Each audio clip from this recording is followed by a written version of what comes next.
So following on from the previous video on notations, let me give you some examples. So here, from our section on projectiles, if you were to stand on top of a building and drop a cannonball, say, off the top of a building, the acceleration of that cannonball will always be 10 because gravity on Earth is roughly 10.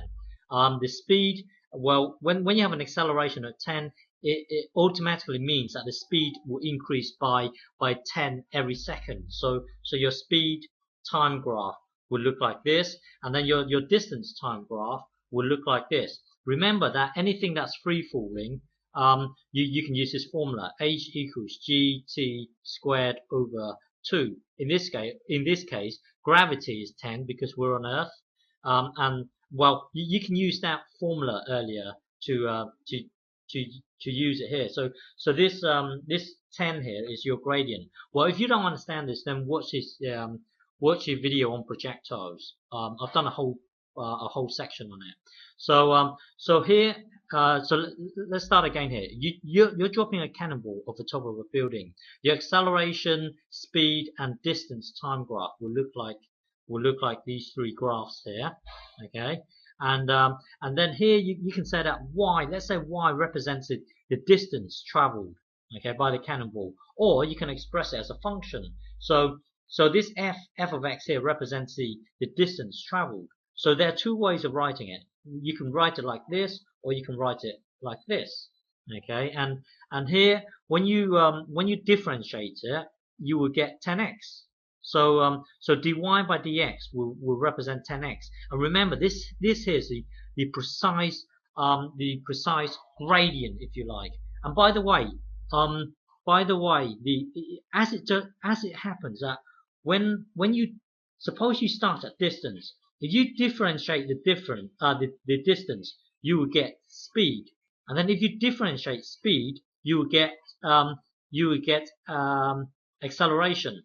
And then soon, if you start at acceleration, and then if you integrate it, which I haven't explained what integrate means, but we will do integration at another time. But when you start at acceleration, if you integrate this, whatever that integration means, you don't know yet.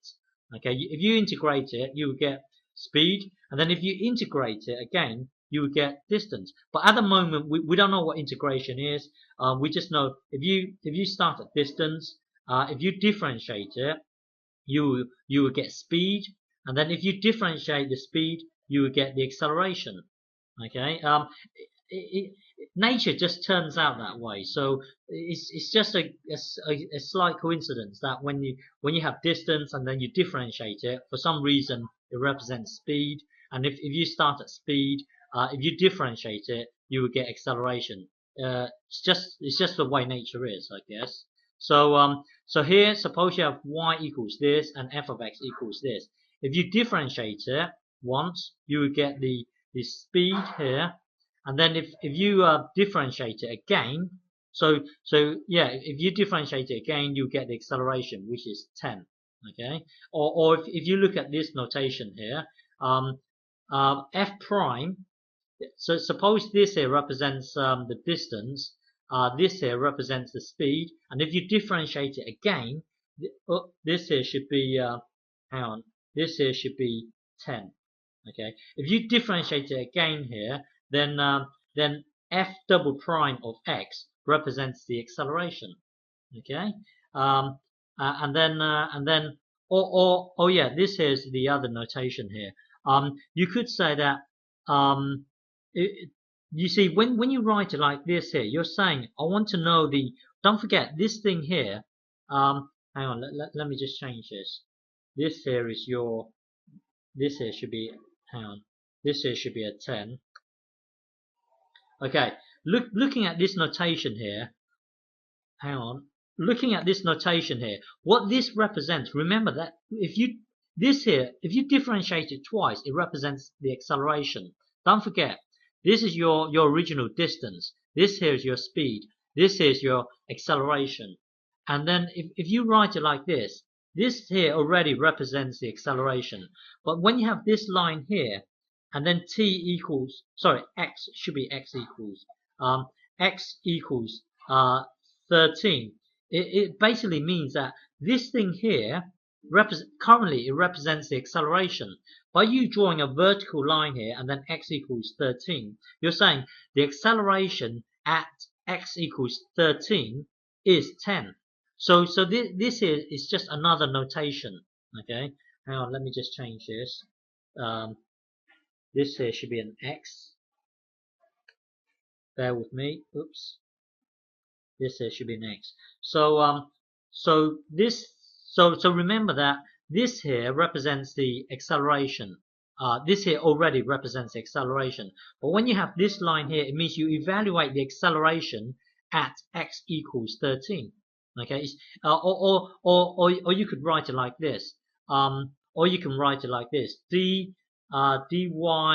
by dx, and then draw a line here, and then x equals, let's say, 8. It means, well, as it turns out that this here represents the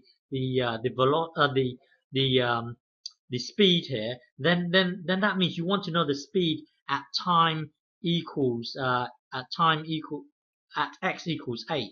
So you would yeah. So this means here, this already means the speed, and then by you doing this vertical line and t equals whatever, it means you want to know the speed at let's say time equals 4.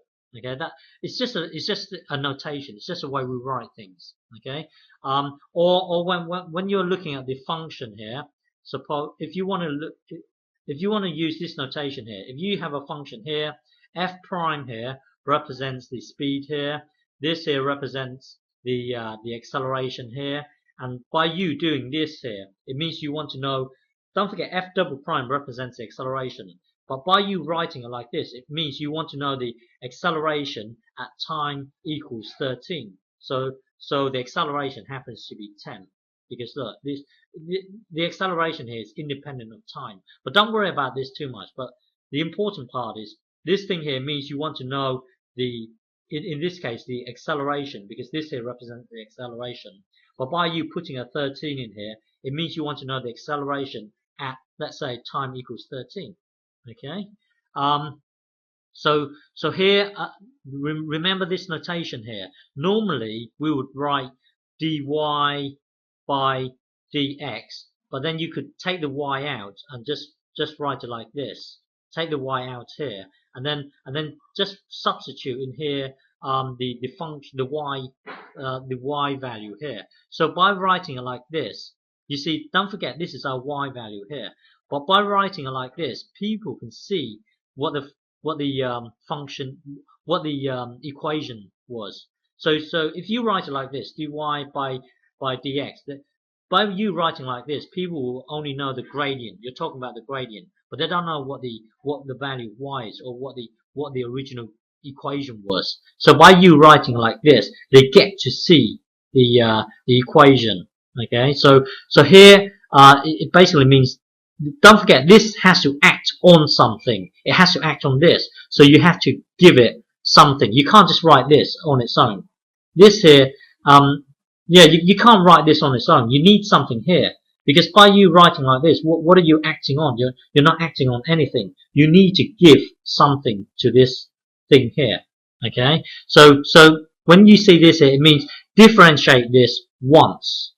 Okay? And then when you see this here, it means differentiate it twice.